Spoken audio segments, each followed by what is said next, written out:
Big ship news coming out of Royal Caribbean and MSC, Celebrity having some good luck with the river cruises, and Virgin shaking things up. Lots to talk about. That and more. Let's get to it.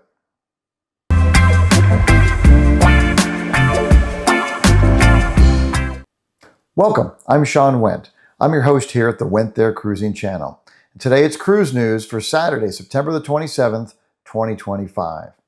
So the first big story this week comes out of Royal Caribbean and MSC. First on the Royal Caribbean half, more big ship news. They announced this week they've elected the option on Icon ship number 5. So just recently, this last month, the Star of the Seas started sailing. That is the second in the Icon class ships. We announced last week that the Legend of the Seas is going to launch next summer 3 weeks earlier than they had planned. That's the third one. The fourth one, unnamed at this time, is due to sail in 2027, and now a fifth one confirmed for 2028. And options for Icon number 6 and 7. So certainly huge ships coming from Royal Caribbean. So they have at least 2, if not 4 more Icon class ships coming. And in 2028, we're going to see a 7th Oasis class ship. So the trend is still bigger and bigger from Royal Caribbean. And MSC doesn't want to lose out on the game as well, so they have confirmed this week their world-class ships number 5 and number 6. So the MSC World America, the second one of those, launched recently. That is sailing. The next two, the MSC World Asia and World Atlantic, are due to sail next year and in 2027. But now in 2029 and 2030, we're going to have world-class ships number 5 and 6. So those ships come in around 205,000 tons, which are the largest ships after the Oasis-class ships, which are around 235,000 tons. And of course, the Icon-class ships that are about 250,000 tons. So I did read rumored this week that MSC has plans for ships in the 265,000 ton area to take the title of world's largest cruise ship, but none of those orders are confirmed yet. So until we see it on paper, it's still just a dream at this point. But clearly those two companies are really up in the game in the size of the cruise ships, and with no end of that in sight. Second story today, a bit of a scary story. The other day on the Vision of the Seas, which is one of these smaller Royal Caribbean ships, it was on a 5-night cruise from Baltimore round trip to Bermuda, but it was on the return leg back to Baltimore when it was hit by a rogue wave. And so apparently for several minutes, the ship was listing, pretty significant. Apparently no injuries reported, so that was good. But apparently a lot of glassware, so a lot of plates and cups at the bar, glasses at the bar fell and shattered. So I'm sure there was some significant cleanup as a result. But thankfully, nobody injured. And thankfully, today's cruise ships are designed to withstand that sort of thing. But it isn't one of the smaller ships. It's a 1998 ship, about 78,000 tons. So, that's less than a third of the size of the Oasis class ones. So really considerably smaller. Does riding on a larger ship give you peace of mind? To some degree, I think it does. They are a little more stable in the water. So generally, I like sailing on the smaller ships, but there is some peace of mind that comes with the larger ship. Third story today comes out of Princess Cruises. And exciting news. Yesterday, they took delivery of the Star Princess. So this is the second in their Sphere class vessels. So they left the shipyard there in Fincantieri in Italy. And it is headed for Barcelona, where next week it will start its 11-night inaugural cruise, an 11-night Mediterranean cruise. So exciting to see that. I'm really excited to see what the changes are they made on this. So I recently got off the Sun Princess, and we've done several videos on this. But one specifically was the hits and misses of the Sun Princess, which I'll leave a link to down below. But it was really a critique of the ship itself.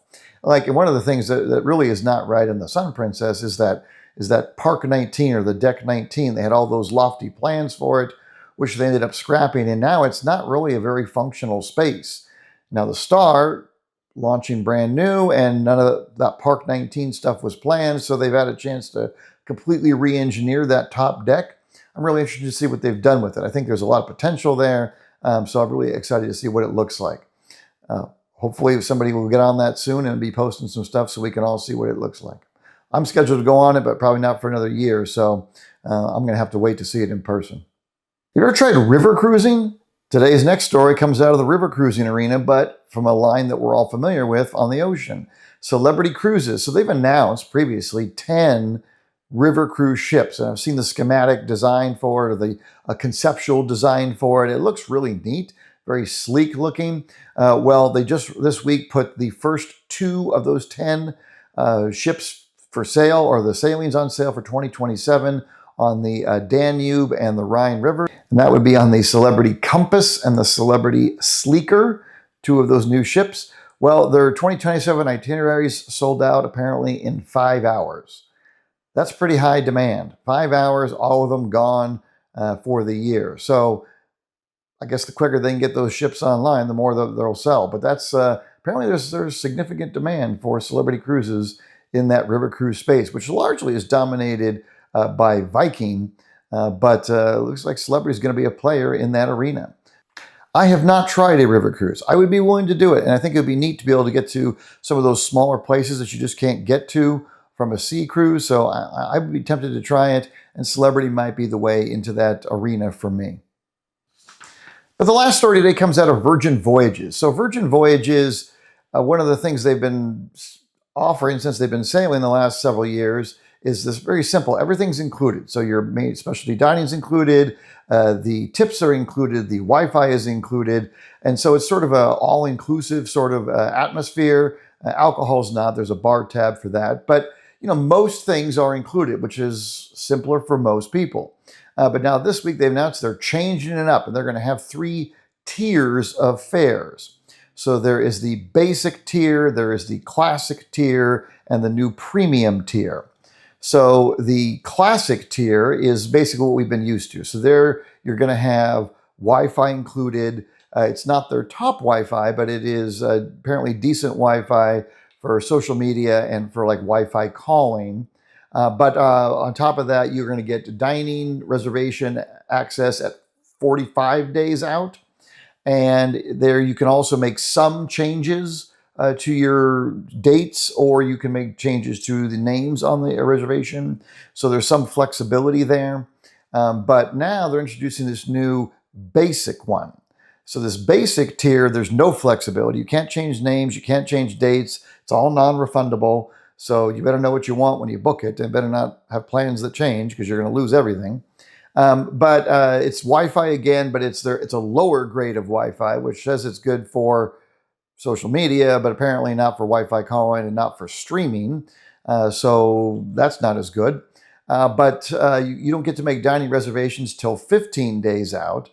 And that's a tricky one because they're going to actually be offering the premium people dining reservations at 60 days out, classic people 45 days out, basic only 15 days out. I'm willing to bet there's not going to be any reservations available. And since there's no main dining on Virgin, if you can't get dining reservations in the specialty restaurants, you're basically stuck to their food court or pizza. Basically, those will be your options. I really don't think there's going to be much availability at 15 days. But here's the real kicker. With the basic, it says that your cabin is assigned at the time of booking, which it is for all their classes actually. And you don't actually pick a room for those either. They assign a room. Now, for the higher ones, the premium and basic, they're going to let you change it. They don't let you change it on the basic one. And not only that, even if they assign you a room, it's subject to change up to 7 days prior to the voyage. So for whatever reason, if they decide they want to give your room to somebody else, they can stick you in a different, I'm assuming it'd be the same class of room, but they can move your room up to 7 days prior without your blessing. So it seems to me you're giving up a lot to get that basic fare. And I haven't really compared the prices yet, so I'm not sure how much cheaper it is. But I don't know. I mean, with the dining limitation and also the fact that they can change your room, I'm kind of particular about my room. So I don't know. I don't think I'd be comfortable with that. Now with the premium, like I said, you're going to get the dining 60 days out. So that's even 15 days before the people that have classic. So that's an advantage. they're going to get Wi-Fi for 2 devices, and it's their top Wi-Fi. Apparently, it's 5 times faster than the basic Wi-Fi that the basic people get. So this is capable of streaming and all that. So, the premium sounds worth it. And again, I haven't really compared the prices much yet, so I don't know how much more you're going to pay for premium. But where I am confused, apparently if you had already booked, and I have a Virgin cruise booked, I got an email and it says, oh, you don't have to do anything, everything's the same, basically meaning I have the classic package. But then it told me that I've got dining availability 60 days prior to sailing, which is what the premium people are supposed to get. So now I'm confused. Is classic 60 days or not? According to all their materials, it is 45 days. And apparently I have classic, but I have dining 60 days out. So maybe that's a bonus, I guess, for people that are already booked. I'm not really clear, but whatever. For Virgin, it certainly is advantageous to have your booking earlier. So what do you think? Are you good with this? Did Virgin need to make this change? They only have 4 ships and they seem to sail at pretty high capacity. So it feels like demand was strong enough. I'm not sure that they needed to open up this lower tier, or the higher tier for that matter. But what do you think? Do you prefer an all-inclusive experience, or do you like to be able to sort of piecemeal it a little more? Let me know your thoughts down in the comments. So some interesting stories today. If you found the video useful, please like the video. And if you like cruise content, please subscribe. We want to be your source for cruise content. Until we see you next time, we wish you smooth sailing. Take care.